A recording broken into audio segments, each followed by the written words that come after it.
when healthy, Beckham's the top 5 receiver in the NFL. Mm-hmm. No? Definitely. I don't know. I'm not a big fan of Odell Beckham, and I don't think he's a top 5 anymore. I think there are other guys that I would take over in front of him. I just think, right now I think he's on the wrong team. He's not in the right system. So. Well, I think he's been on the wrong team his whole career. Well, we'll have to he needs see. to be on Odell Beckham's team. We'll have to see because he's been around that even when he was with the Giants. He played for 2 years with Coughlin, who was a very good coach. But then he had bad coaching after that. Then he had Freddie Kitchens, who was the worst coach in football last year. So I understand what you're saying about Owens, but I mean, to me, Beckham is just as big as a head case as Terrell Owens is. And you keep talking about Ben McAdoo, and I'm sorry. I'm sitting here and I listen to all these Ben McAdoo haters. Ben McAdoo said that Eli Manning's career was over. He got rid of him. He put the wrong guy in the position. But Davis Webb, and I said this the other day, Davis Webb was never going to be in the NFL that long either. So putting Geno Smith over Davis Webb, at least Geno Smith is still playing in the NFL as a backup. That doesn't matter. Davis Webb we know what Geno Smith is already. It doesn't matter. He had a decent rookie year, and that was it. He obviously didn't think that Davis Webb was going to be any good. That's why Davis Webb wasn't on the field. I'd rather have him try with somebody unknown than a guy we know is going to be bad. Well, you don't have to scream in the mic because you're just a complete moron and you're a Giant fan that would think that stupidity. He definitely made the wrong move. I'm sorry. He definitely made the wrong move. He should have put Ben McAdoo was not a bad coach because he had one bad season. He was 11-5 his first season. He was 5-11 because of the defense. That was because of the defense. Yeah. It was also because of the offense. Eli Manning never had statistically the numbers that he's ever had. And if you look at Odell Beckham's numbers have never been the same since that season. So I don't know what you're talking about. Because of the injury. That was because of the offense. Because of the injury. The offense was one of the top 10 offenses in the league. No, it wasn't. Yes, they had, I think, more than half the games they scored less than 20 points. That's really? Top in the 10 second offense. of the season, in the last six games of the season? Mm-hmm. They were winning a lot with defense. I'm sorry. I beg to differ on that. So, as far as I'm concerned, I look at Baker Mayfield. I think he's been a big head case over the years. I'm not saying he's not, but I still think Beckham is still more of a head case than anybody on the team. I beg to differ because Odell Beckham still, even with the season that he had last year, had a pretty good season. Baker Mayfield had a crappy season, and this is a guy that was talking crap forever and ever and ever. Mm-hmm. Go ahead, Speedy. Go They're look at the 26th in points, 25th in yards. And that makes them bad. Yeah. Yeah, that made them bad.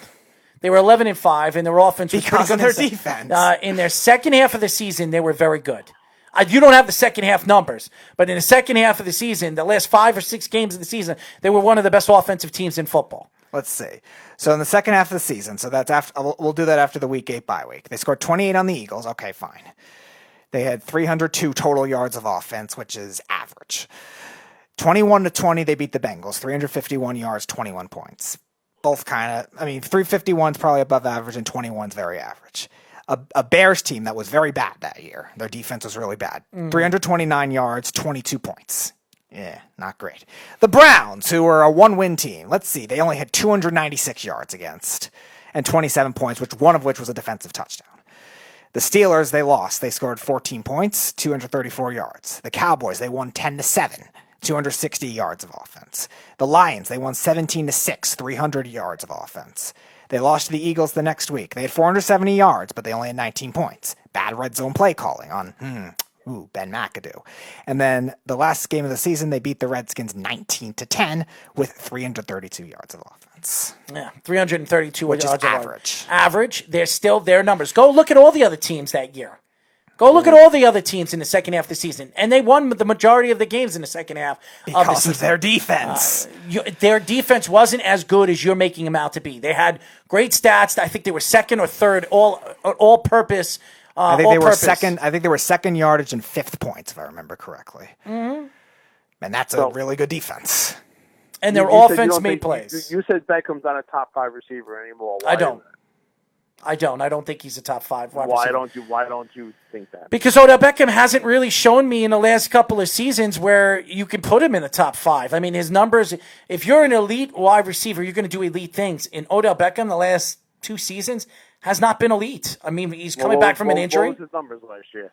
offhand. I don't Go look at remember Odell offhand. Beckham's numbers, Speedy, instead of looking at something that makes no sense to what we're They looking were at. 10th in yardage. And Go second look in at Odell points. Beckham's numbers. Oh my God! You want me to tell you they had no defense, but they were second in points, and they were second best run defense. And you said they have no offense, but they had most of the games they had 300 purpose yards. So That's average in today's game. Really, average in today's game? That's very average in today's game. Really, Yes, really. average in today's. It's game. an offensive league.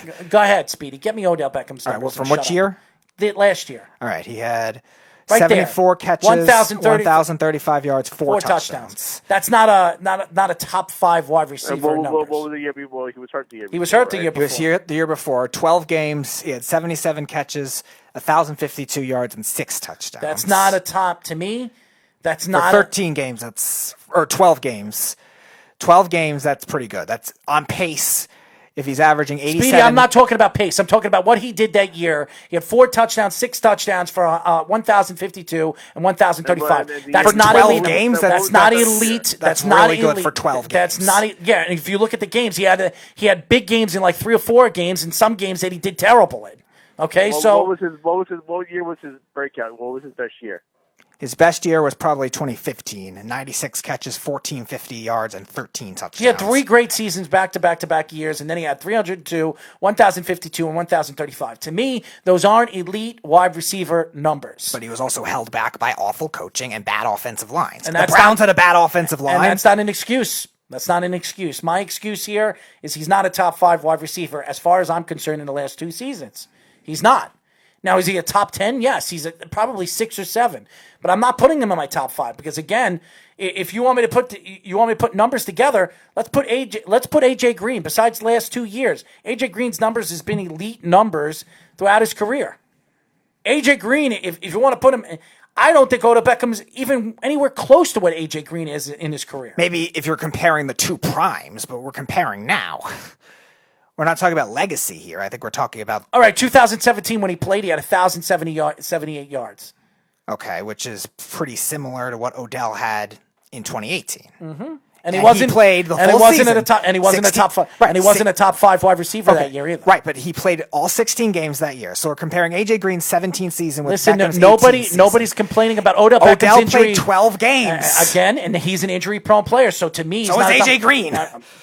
AJ Green was not a pro. He wasn't an injury player early in his career. He played 15, 16, 16, 13, 16, 10, 16, 9. He was consistent. He was consistent. Beckham's what? How old? 27, I think.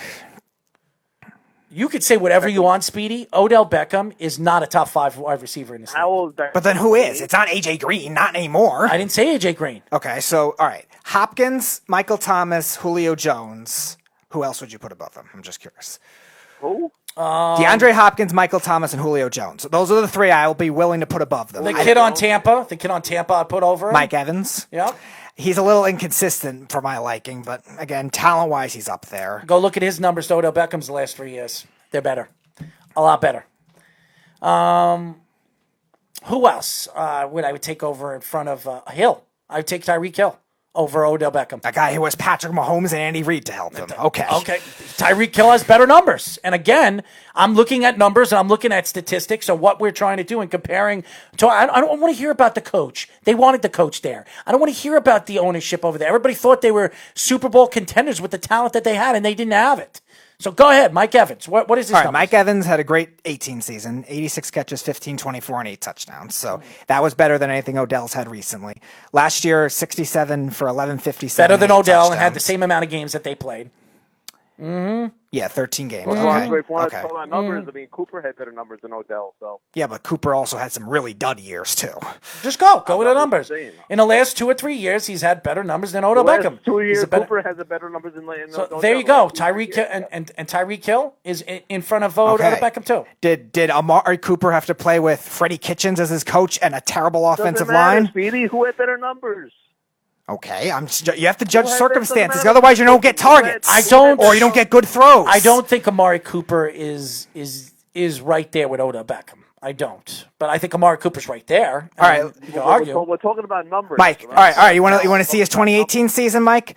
75 catches, 1,005 yards, and 7 touchdowns.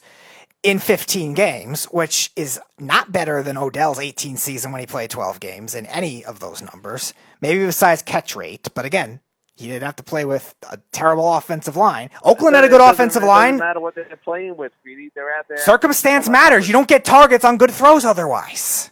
Just look at numbers. That's it. Look at numbers. Mike, I like Amari Cooper. He's not better than Odell. No, I didn't think that he is, but I think Tyreek. I think Tyreek Hill is, and I think Mike Evans is. I think both of them are. I think Mike Evans and Tyreek Hill are both wide receivers better than Odell Beckham now. I think they move in front of Odell Beckham because of the last 2 seasons. Odell would put up the numbers that That's not Julio Jones and that's not Michael Thomas has put up in recent years if he had Patrick Mahomes and Andy Reid. I'm sorry. Well, that's not what we're talking about. He's a lot more skilled than Tyreek Hill. That's not what we're talking about. If you look at Odell Beckham's numbers, you could look at Odell Beckham's numbers when he had Ben McAdoo coaching him. You're going to complain about that? You think Ben McAdoo's a terrible coach? Yes. Go look at his numbers. Go look at his numbers. Okay. 2016, he was good. 101 catches, 1367, and 10 touchdowns. 2017, he was hurt. Okay. That was when he was fired. 302. Right. Okay. And then he had Pat Shurmur after that. Pat Shurmur's not a good coach either. Again, I think McAdoo, if you look at Odell Beckham, his second best season was with Ben McAdoo. So what are you going to say about that? Oh, he's a terrible coach? Okay. Terrible coach, Speedy? Go ahead, say it. Yes, he is a terrible coach. You're a terrible idiot. That's what you are. That's what you are. Yeah, because he was the entire offense that year. Who was their running backs? Who were their tight ends? They didn't have anyone like that. Their offensive line was terrible. That's not my argument. He got all the targets. That's not my argument. His catch percentage was 59.8 because most of the time he was force-fed. Yeah, he's force-fed. So you're looking at numbers and you're going to tell me because he was force-fed in the numbers that you're seeing. He's the only weapon on that team. Would you stop screaming on the mic? I'm going to put my foot in your ass. Oh, that's funny. You're an idiot. I keep telling you to stop screaming, and you're screaming at the top of your lungs. I think we can hear you pretty well. Beckham. I'm just saying that Cooper had better numbers in the last 2 years than Beckham did. That's all. Cooper did not have better numbers in 2018. He did last year. He had more touchdowns. Their catch and yard numbers were pretty close, though. And again, Freddie Kitchens is the one calling plays with a terrible offensive line. That'll happen. So I had Jason Garrett calling plays. Okay, and a good offensive line. I'm not blaming that. So, just saying. All right, I'm just saying bad coaches cancel out, fine. Dallas has a good offensive line. The Browns had a terrible offensive line. That matters in terms of getting quality within your targets and good red zone looks. The Browns also had a ton of guys stealing red zone targets because they also have Nick Chubb. They also have Jarvis Landry. They also have Njoku when he was healthy. They had Kareem Hunt when he came back from his suspension. Dallas had who else? Is Ezekiel Elliott stealing touchdowns?